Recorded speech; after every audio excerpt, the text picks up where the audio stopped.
ये ज्योमेट्री का first video है। ज्योमेट्री के फर्स्ट वीडियो में हम फाउंडेशन तैयार करेंगे, क्योंकि आप जानते हो कि कोई भी बड़ी से बड़ी बिल्डिंग अगर हमें बनानी है तो उस बिल्डिंग में सबसे ज़्यादा जो पैसा हम इन्वेस्ट करते हैं वो कहाँ पर करते हैं, उसकी फाउंडेशन में या उसकी बुनियाद में। तभी तो बिल्डिंग हमारी टिकाऊ बनेगी ना। तो इसलिए सबसे पहले मैं आपको बेसिक चीज़ें सिखाऊंगा। इन बेसिक चीज़ों को आप ऐसे ही नॉर्मली मत लेना, क्योंकि यही है जो आपके डाउट्स को क्लियर करेंगे। तो एक एक बात को आपको नोट करना है। अपनी कॉपी उठा लीजिए और उस कॉपी में उसको नोट करते रहना, और कोई भी अगर डाउट है आपका तो कमेंट करके आप मुझसे पूछ सकते हैं। देखिए यहाँ पर सबसे पहले हेडिंग डला हुआ है प्लेन ज्योमेट्री। प्लेन ज्योमेट्री के अंदर हम क्या क्या सीखने वाले हैं, 2D फिगर जितने भी होंगे सबके बारे में मैं यहाँ डिस्कस करूंगा, जहाँ पर लाइंस और एंगल्स के बारे में बात करेंगे, साथ ही साथ ट्राइंगल्स को सीखेंगे, त्रिभुज और उसकी प्रॉपर्टीज जितनी भी होंगी, सर्कल को डिस्कस करेंगे, क्वाड्रिलेटरल्स और पॉलीगन्स जितने भी होते हैं, ये सारे के सारे जितने भी 2D फिगर्स होंगे, मतलब 2 डायमेंशन फिगर, उन सब के बारे में मैं यहाँ पर डिस्कस करूंगा। क्लास जो होगी वो आपकी बाइलिंगुअल होगी, दोनों बातें आपको समझ में आएंगी, इंग्लिश और हिंदी दोनों में आप इसको पढ़ सकते हैं। देखिए यहाँ पर सबसे पहले कुछ टर्म्स दिए हुए हैं, उन टर्म्स को आप जानेंगे तो ज़्यादा अच्छा रहेगा, क्योंकि वो जब क्वेश्चन को हम पढ़ते हैं तो बीच बीच में वो टर्म्स आते हैं। जैसे नंबर फर्स्ट यहाँ पर दिया हुआ है पॉइंट। तो पॉइंट को हम कैसे डिफाइन कर सकते हैं, a circle without radius called point, a dot usually represents them. मतलब एक ऐसा सर्कल जिसकी रेडियस क्या हो, जीरो, उसको हम क्या बोल सकते हैं, पॉइंट बोल सकते हैं। नंबर टू पर हम बात करेंगे लाइन की। तो a line is a straight set of point that extend in opposite directions. मतलब पॉइंट्स का एक ऐसा सेट जिसे हम दोनों डायरेक्शन में बढ़ा दें। देखो जैसे यहाँ पर एक पॉइंट लगाया, फिर दूसरा, फिर तीसरा, फिर चौथा, फिर पांचवा, फिर छठा, ऐसे करके ये पॉइंट्स का एक बंडल दिया हुआ है, जिसको लेफ्ट साइड में भी और राइट साइड में भी अगर हम एक्सटेंड कर देते हैं तो हमें क्या मिलती है, लाइन मिलती है। हालांकि इसकी डेफिनेशन आपको एग्जाम में लिखने के लिए नहीं आ रही है, लेकिन फिर भी आप इसको अपने पास रख सकते हैं, बाई चांस कभी जरूरत पड़ जाए तो आप उसको ऐसे डिफाइन कर सकते हैं लाइन को। देखिए उसके बाद नंबर थ्री हम बात करेंगे लाइन सेगमेंट की। A line segment is a part of a line which has and points. मतलब एक लाइन का एक ऐसा भाग जिसके दो एंड पॉइंट हों, ए और बी। देखो यहाँ पर एक पॉइंट ए दिया है, एक पॉइंट बी दिया है। जैसा कि लाइन में दिया हुआ था वो दोनों साइड एक्सटेंड किया जा रहा था और वो इनफाइनाइट तक जा रही थी, लेकिन यहाँ पर अगर दो एंड पॉइंट्स दिए हुए हैं तो उसको हम क्या बोलते हैं, लाइन सेगमेंट बोलते हैं या रेखाखंड बोलते हैं। रे या किरण को हम कैसे डिफाइन करेंगे, अ रे is a part of a line that has one and point. मतलब एक एंड पॉइंट होगा और दूसरी साइड उसको इनफाइनाइट तक हम एक्सटेंड कर दें तो वो क्या कहलाएगा, रे कहलाएगा या किरण कहलाएगा। हॉरिजॉन्टल लाइन क्या होती है, a straight line that goes from left to right. मतलब एक ऐसी लाइन जो लेफ्ट से राइट की तरफ हम एक्सटेंड करते हैं उसको हम क्या बोलेंगे, हॉरिजॉन्टल लाइन बोलेंगे। उसके बाद नेक्स्ट पॉइंट है point number 6, vertical line. Vertical line या इसको बोलते हैं ऊर्ध्वाधर रेखा। A straight line that goes from top to bottom. मतलब टॉप से बॉटम के लिए जो लाइन जा रही हो या 90 डिग्री पर जो लाइन खड़ी हुई है उसको हम क्या बोलते हैं, वर्टिकल लाइन या फिर ऊर्ध्वाधर रेखा। नेक्स्ट हमारा पॉइंट है पैरेलल लाइंस। पैरेलल लाइंस को कैसे डिफाइन कर सकते हैं, parallel lines are coplanar straight lines that do not intersect at any point. ऐसी दो लाइंस जो सीधी खिंची हुई हैं और वो कहीं पर भी कट नहीं करती हैं। देखो एक लाइन ये दी हुई है और दूसरी लाइन ये दी हुई है, अगर मैं इनको एक्सटेंड कर दूं इधर भी इनफाइनाइट तक और इधर भी इनफाइनाइट तक, तो इन दोनों के बीच में जो डिस्टेंस है वो हमेशा बराबर रहेगी। जितनी भी डिस्टेंस यहाँ पर है उतनी डिस्टेंस यहाँ पर रहेगी। तो इन दोनों लाइंस को हम पैरेलल लाइंस या फिर समांतर रेखा के रूप में जानते हैं। देखिए नेक्स्ट है पॉइंट नंबर 8, परपेंडिकुलर लाइंस या इनको बोलेंगे हम लंबवत रेखाएं। Two lines said to be perpendicular if they intersect at a right angle. मतलब दो लाइनें आपस में परपेंडिकुलर कहलाती हैं या लंबवत कहलाती हैं यदि उन दोनों के बीच में कितने डिग्री का एंगल बने, 90 डिग्री का। तो उनको हम क्या बोलते हैं, परपेंडिकुलर लाइंस बोलते हैं। नेक्स्ट पॉइंट है आपका इंटरसेक्टिंग लाइंस। अगर दो लाइंस कहीं पर भी कट कर रही हैं, ठीक है, two or more lines which share exactly one common point. मतलब उन दोनों के कटने में सिर्फ एक कॉमन पॉइंट होना चाहिए, तो वो दोनों की दोनों लाइनें क्या कहलाएंगी, इंटरसेक्टिंग लाइन या प्रतिच्छेदी रेखाएं कहलाएंगी। इसके बाद देखिए point number 10, curve line. A curve is an object similar to line. देखो कर्व जो होता है ना वो एक लाइन के जैसा होता है, लाइन नहीं होता है, but that does not have to be straight. लेकिन वो सीधी नहीं होती है। मतलब एक कर्व जो है वो एक लाइन के जैसा तो होगा लेकिन वो सीधा नहीं होगा, उसको हम क्या कहेंगे, कर्व लाइन कहेंगे। नेक्स्ट पॉइंट है पॉइंट नंबर 11, जिसमें हम एंगल को डिफाइन करेंगे। The space between two lines or rays that share a common end point. मतलब दो रेज को ले लो जो कि एक पॉइंट से जा रही हूँ उनके बीच का जो पार्ट दिया हुआ है, उनके बीच का जो क्षेत्र दिया है उसको हम क्या बोलते हैं, एंगल बोलते हैं। या फिर हम ये भी बोल सकते हैं कि अगर दो लाइंस आपस में इंटरसेक्ट करती हैं तो उनके बीच में जो भाग बनेगा ये भी एंगल है, ये भी एंगल है, यहाँ पर ये भी एंगल है और ये भी एंगल है। मतलब दो लाइंस के बीच में अगर कहीं पर हम भाग की बात करें तो वो क्या कहलाएगा, एंगल कहलाएगा या कोण कहलाएगा। देखिए इसके बाद अगर हम बात करें टाइप्स ऑफ एंगल्स की कि एंगल्स कितने टाइप के होते हैं, तो नंबर फर्स्ट उसके अंदर आएगा एक्यूट एंगल। एक्यूट एंगल या इसको कहेंगे हम न्यून कोण। इसकी क्या डेफिनेशन होगी, an angle lies between 0 degree and 90 degree called acute angle. मतलब ऐसे सभी एंगल्स जो 0 डिग्री और 90 डिग्री के बीच में आते हैं वो सारे के सारे एक्यूट एंगल कहलाते हैं। जैसे 20 डिग्री हो गया, 40 हो गया, 75 हो गया, 89 भी जो है आपका क्या कहलाएगा, एक्यूट एंगल। एक एग्जांपल मैंने यहाँ पर दिया है, जैसे 60 डिग्री क्या है आपका, एक एक्यूट एंगल है। एंगल के टाइप 2 में आएगा आपका राइट एंगल। राइट एंगल की क्या डेफिनेशन होगी, a right angle is always equal to 90 degree. मतलब एक ऐसा एंगल जिसकी मेजरमेंट्स हमेशा कितनी हो, 90 डिग्री हो, वो क्या कहलाता है, राइट एंगल कहलाता है।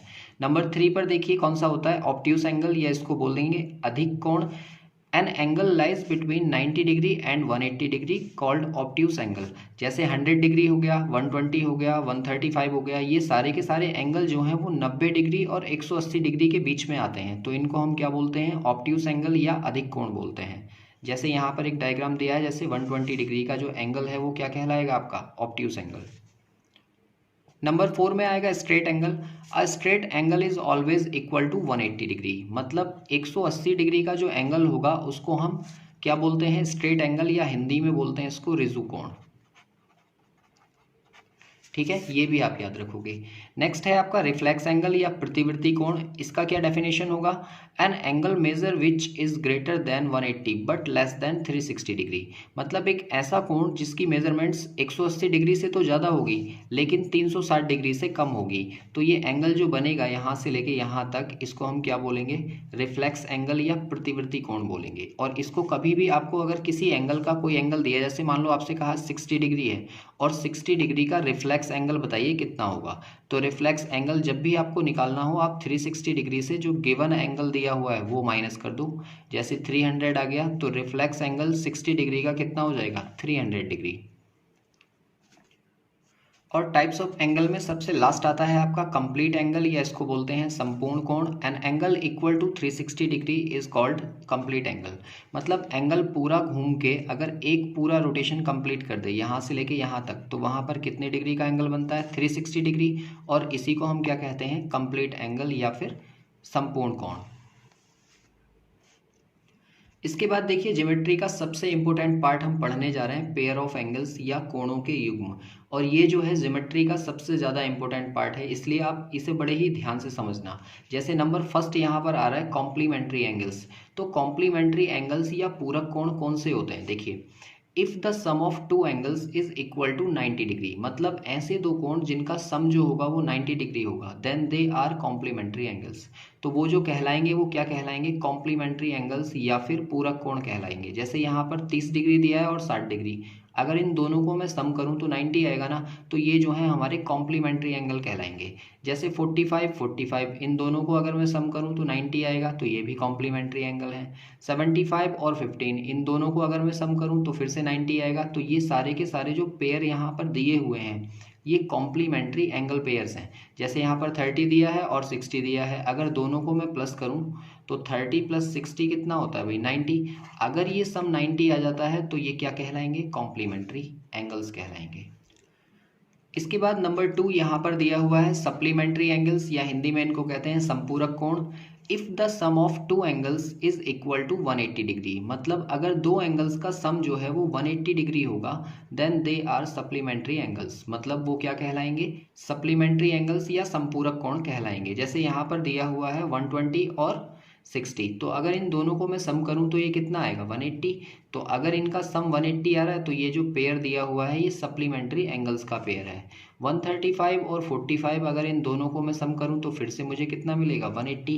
तो ये वाला पेयर भी किसका है, सप्लीमेंट्री। 150 और 30, ये भी एग्जाम्पल किसका दिया हुआ है, सप्लीमेंट्री एंगल्स का। तो अगर कोई दो एंगल्स ऐसे दिए हुए हैं जिनका सम हमें कितना मिल रहा है, 180 डिग्री, तो वो क्या कहलाएंगे, सप्लीमेंट्री एंगल्स या फिर संपूरक कोण। जैसे यहाँ 120 दिया है और 60 दिया है। अगर मैं 120 को 60 में ऐड करूं तो यहाँ पर कितना आएगा भाई 180। तो ये जो एग्जाम्पल है ये किसका है, सप्लीमेंट्री एंगल्स का। इसके बाद देखिए नंबर 3 में दिया हुआ है लीनियर पेयर। लीनियर पेयर या रेखीय युग्म, इसकी क्या पहचान होती है, सम ऑफ 2 और मोर एंगल्स इज 180 डिग्री। मतलब 2 या 2 से अधिक एंगल्स का सम अगर आपको दिया हुआ है 180 degree and also they form a straight line, और वो एक सीधी रेखा भी बना रहे हों, ये भी आपको ध्यान रखना है, तो वो क्या कहलाएंगे, नॉन एज लीनियर पेयर या रेखीय युग्म के रूप में वो जाने जाते हैं। जैसे यहाँ पर देखिए एक स्ट्रेट लाइन यहाँ पर बनी हुई है और 2 एंगल्स बने हुए हैं। एक एंगल सपोज यहाँ पर ए है और दूसरा एंगल सपोज यहाँ पर बी है। तो अगर मैं बात करूँ कि एंगल ए और एंगल बी का जो सम होगा वो कितना होगा 180 डिग्री, तो ये दोनों क्या कहलाएंगे, हमारे यहाँ पर लीनियर पेयर कहलाएंगे। और जैसे यहाँ पर लिखा है 2 और मोर एंगल्स, तो मोर का मतलब क्या है, अगर बाई चांस यहाँ पर एक लाइन और खिंची हुई होती और यहाँ पर 3 एंगल बने होते, एक एंगल ए, एक ये वाला बी मान लो यहाँ से यहाँ तक, और इस वाले एंगल को सी कह दो, तो यहाँ पर 3 एंगल बने हुए हैं, तो इन तीनों का सम भी जो होगा यहाँ से यहाँ तक वो क्या होगा 180 डिग्री। तो उसको भी हम क्या बोलेंगे, लीनियर पेयर बोलेंगे। नंबर 4 में यहाँ पर दिया है वर्टिकली अपोजिट एंगल, या हिंदी में इसको कहते हैं शीर्षाभिमुख कोण। तो इसकी क्या डेफिनेशन होगी, when 2 line intersect each other at a single point. जब 2 लाइंस, जैसे एक ये लाइन दी है और एक दूसरी लाइन दी है, वो किसी एक पॉइंट पर इंटरसेक्ट या प्रतिच्छेद करती हैं, then they angle formed on either side of the common vertex. तो कॉमन वर्टेक्स के एक साइड में, मतलब एक यहाँ पर और एक यहाँ पर जो बनने वाले कोण हैं, ये क्या कहलाते हैं, वर्टिकली अपोजिट एंगल कहलाते हैं। मतलब अगर ये 1 है और ये 2 है तो एंगल 1 जो है वो बराबर होगा एंगल 2 के, और इन दोनों को हम क्या कहेंगे, वर्टिकली अपोजिट एंगल। ऐसे ही यहाँ पर भी एक पेयर बनेगा इधर साइड में, अगर यहाँ नंबर 3 है और ये वाला जो एंगल है इसको हम बोल रहे हैं कि ये नंबर 4 है, तो नंबर 3 जो है वो बराबर होगा नंबर 4 के, और इसको हम क्या बोलेंगे, वर्टिकली अपोजिट एंगल या फिर शीर्षाभिमुख कोण। देखिए नंबर 5 में आएगा alternate interior angle. Alternate interior angle या हिंदी में इसको कहेंगे अंतः एकांतर कोण। देखो डेफिनेशन तो जो भी हो, फिलहाल आप यहाँ से समझिए कि अगर एल और एम 2 लाइंस हैं और दोनों लाइनें वो क्या हों, पैरेलल हों एक दूसरे के, तो देखो इसमें अंदर की साइड में बने हुए दोनों एंगल बराबर होंगे। ये वाला एंगल तो होगा इसके बराबर, अगर मैं इसको कहूँ ये 1 है और ये 2 है, तो यहाँ पर कहा जाएगा कि एंगल 1 जो है वो बराबर होगा एंगल 2 के। इसको हम कहेंगे अल्टरनेट इंटीरियर एंगल, और दूसरा एंगल हमारा बनेगा यहाँ से ये वाला एंगल इसके बराबर होगा। अगर ये नंबर 3 है और ये 4 है, तो यहाँ से ये कहा जाएगा कि नंबर 3 जो होगा वो बराबर होगा नंबर 4 के। और ये दोनों ही जो पेयर हैं ये कहलाएंगे अल्टरनेट इंटीरियर एंगल्स या फिर अंतः एकांतर कोण। बाह्य एकांतर कोण या अल्टरनेट एक्सटीरियर एंगल की क्या पहचान होती है, देखो जैसे मान लो 2 लाइंस हैं हमारे पास एल और एम, तो सबसे पहली कंडीशन तो यही हो कि एल और एम अगर आपस में पैरेलल हैं तो बाहर की साइड बने हुए एंगल्स बराबर होंगे। ये वाला एंगल इसके बराबर होगा, इसको हम कहेंगे अल्टरनेट एक्सटीरियर एंगल। मतलब अगर ये नंबर 1 है और ये नंबर 2 है तो एंगल 1 जो है यहाँ पर भी बराबर होगा एंगल 2 के।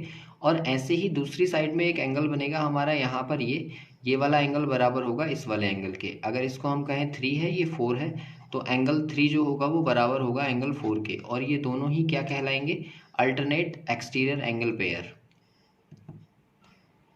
देखिए नेक्स्ट पेयर है इंटीरियर एंगल्स का। इंटीरियर एंगल्स की क्या पहचान होती है, देखो अगर 2 लाइंस हमारी पैरेलल हैं, एल और एम, ये दोनों लाइनें आपस में पैरेलल हैं, तो जो ट्रांसवर्सल लाइन होगी, जो बीच में से काटने वाली लाइन है, उस लाइन के एक साइड बने हुए एंगल्स का सम 180 डिग्री होगा। मतलब अगर यहाँ पर एंगल ए है और यहाँ पर एंगल बी है, तो angle A plus angle B की जो वैल्यू होगी वो 180 होगी।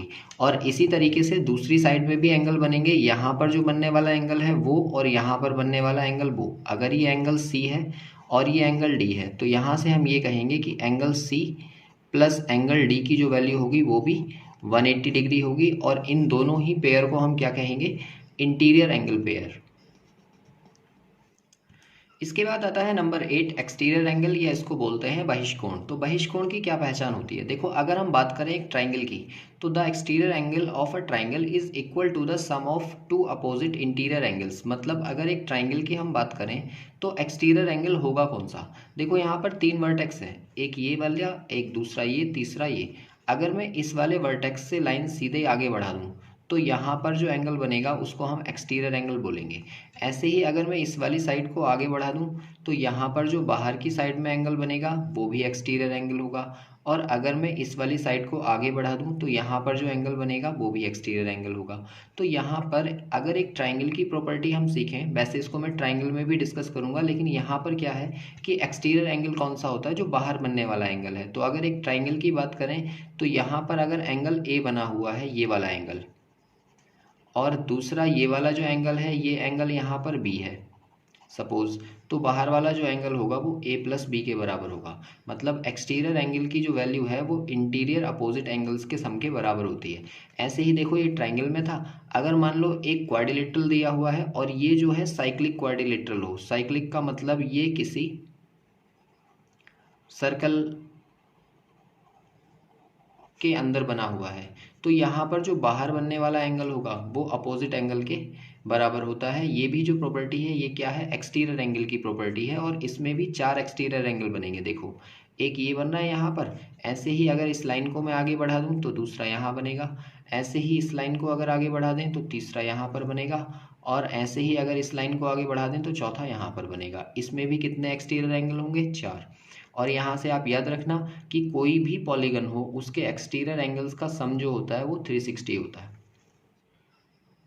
नेक्स्ट नंबर 9 पर आता है आपका एडजेसेंट एंगल्स। हालांकि इसका कोई खास यूज़ नहीं होता, लेकिन फिर भी एंगल्स के पेयर में इसको गिना जाता है कि एडजेसेंट एंगल्स कौन से होते हैं। 2 angles are said to be adjacent angles when they share the common vertex and the side. मतलब एक साइड जो है इसमें कॉमन होनी चाहिए। जैसे दो एंगल्स यहाँ पर दिए हुए हैं, एक एंगल ये वाला है और दूसरा एंगल ये वाला है, तो इनकी जो एक साइड है वो दोनों में कॉमन होनी चाहिए, वो एक दूसरे को शेयर करते हों, और साथ ही साथ जो वर्टेक्स दी हुई है वो भी कॉमन हो। तो यहाँ पर जो एंगल दिया हुआ है एक ए है और दूसरा एंगल है बी, ये दोनों एंगल आपस में क्या कहलाएंगे, एडजेसेंट एंगल कहलाएंगे। यहाँ तक मैंने आपको सारे पेयर ऑफ एंगल्स करवा दिए हैं। मतलब जो फर्स्ट चैप्टर है ज्योमेट्री का, लाइंस एंड एंगल्स, वो यहाँ तक कंप्लीट होता है। ठीक है, अब आप देखो इसकी प्रैक्टिस कैसे करोगे। देखिए इसकी प्रैक्टिस करने के लिए आपको करना ये होगा, जैसे मान लो ये 2 लाइनें दी हुई हैं, एक एल है और एक एम है, और अगर आपसे ये कहा जा रहा है कि भाई एल जो लाइन है वो पैरेलल है एम लाइन के, और यहाँ पर कुछ एंगल्स दिए हुए हैं, जैसे यहाँ 1 है, ये 2, ये 3, ये 4, ऐसे ही ये 5, 6, 7 और 8। तो आपको यहाँ से इस डायग्राम से पहचानना है कि कौन से पेयर कौन से होंगे। तो जैसे मान लो अगर मैं यहाँ से लिखना चाहूँ नंबर फर्स्ट, मैंने कहा कि भाई मैं लीनियर पेयर लिखूँ कि लीनियर पेयर यहाँ पर कौन कौन से होंगे। तो लीनियर पेयर देखो कौन कौन से हैं। अगर मैं बात करूँ ये सीधी लाइन है, तो सीधी लाइन में 1 और 2 का सम जो होगा, एंगल 1 प्लस एंगल 2 जो है वो 180 होगा, तो ये हमारा लीनियर पेयर है। ऐसे ही एंगल 1 प्लस एंगल 4, ये भी कितना होगा, 180 होगा, ये भी लीनियर पेयर है। ऐसे ही हम ये कहेंगे कि भाई 2 और 3 को अगर हम ऐड करें तो वहाँ पर भी एक स्ट्रेट लाइन बन रही है, वो भी एक लीनियर पेयर है। और ऐसे ही अगर मैं बात करूँ एंगल 3 की और एंगल 4 की, तो यहाँ से वो भी कितना आ रहा है, 180। तो यहाँ पर 4 लीनियर पेयर बन रहा है। इस तरह से आपको प्रैक्टिस हो जाएगी कि लीनियर पेयर की पहचान क्या होती है। ठीक है, जैसे मान लो नंबर 2 पे अगर हमें दूसरा काउंट करना है कि भाई हम बताएं अल्टरनेट इंटीरियर एंगल कौन से होते हैं।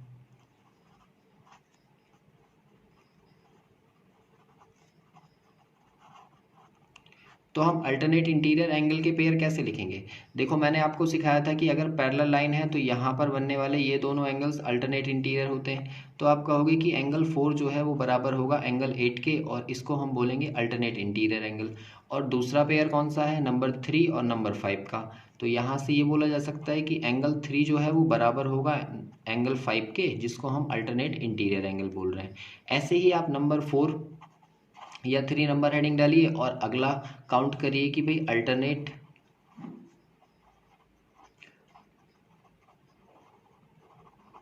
एक्सटीरियर एंगल कौन से हैं।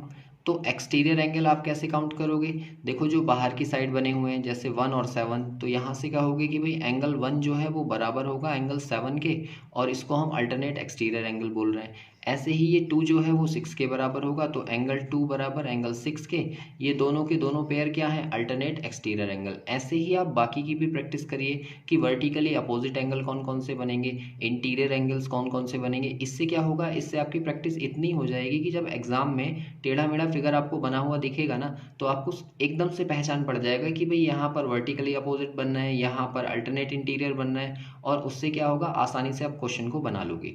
क्योंकि ऐसा इसलिए बोल रहा हूँ मैं कि कई बार तो ये लाइनें पैरेलल दिखेंगी, लेकिन कई बार फिगर में आपको लाइनें पैरेलल नहीं दी होंगी, लेकिन पैरेलल बोल दी जाएंगी लैंग्वेज में, तो उस केस में आपको ढूंढना थोड़ा सा मुश्किल पड़ सकता है। देखो मैं आपको दिखाता हूँ कैसे। देखिए जैसे ये डायग्राम दिया हुआ है और यहाँ पर एक लाइन एल दी है और एक एम दी हुई है, और आपसे ये कह दिया जाए कि एल जो है वो पैरेलल है एम के। देखो यहाँ पर ये दोनों लाइनें ना पैरेलल दिख नहीं रही हैं, लेकिन फिर भी आपसे बोला गया है लैंग्वेज में, जब क्वेश्चन की लैंग्वेज लिखी होगी ना तो उसमें लिखा होगा कि एल और एम पैरेलल हैं। तो आप बताइए कि कौन सा पेयर कौन सा होगा। तो जैसे मान लो उसने यहाँ पर ए दे दिया, ये बी दे दिया, यहाँ पर सी, ये डी, ऐसे ही ई, एफ, जी और एच, और आपसे पूछ लिया कि भाई अब बताइए आप इसके अंदर वर्टिकली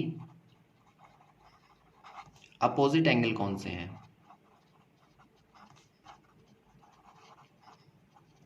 तो आप कहोगे कि भाई वर्टिकली अपोजिट एंगल कहाँ पर बनते हैं, जहाँ पर कट होते हैं, और कट लगा हुआ है तो ए एंगल सी के बराबर होगा, मतलब ए एंगल बराबर होगा एंगल सी के, और बी जो है वो बराबर होगा डी के। तो ये तो आसान था, वर्टिकली अपोजिट एंगल आप कट के बेस पर कह दोगे। लेकिन अगर आपसे पूछा जाए कि बताइए अल्टरनेट इंटीरियर एंगल कौन से हैं, तब आप सोच सकते हो कि बराबर होंगे या नहीं होंगे, है ना। तो अगर पैरेलल दिया हुआ है उसने, तो पैरेलल के केस में वो बराबर होंगे हमेशा। जैसे मान लो इसके अंदर अल्टरनेट इंटीरियर कौन से होंगे, जो ये डी बना हुआ है ना, ये एफ के बराबर है, एंगल डी जो है वो बराबर होगा एंगल एफ के, और ये क्या है, अल्टरनेट इंटीरियर एंगल्स। तो मैं ये आपको इसलिए सिखाना चाह रहा हूँ ताकि आप टेढ़े मेढ़े फिगर में भी आसानी से पहचान लो कि कौन सा वाला पेयर कहाँ पर बना हुआ है, जिससे क्या होगा, आसानी से आप क्वेश्चन को बना लोगे। आई होप ये सारा का सारा वीडियो आपको अच्छे से समझ आया होगा। देखो ये जो है ये ज्योमेट्री का बेसिक है, फाउंडेशन है, तो इस वीडियो को ज़रा सा भी स्किप नहीं करना है और पूरा का पूरा अच्छे से दोबारा से देखिए, ताकि कोई भी डाउट आपका इन टाइप्स में ना रहे।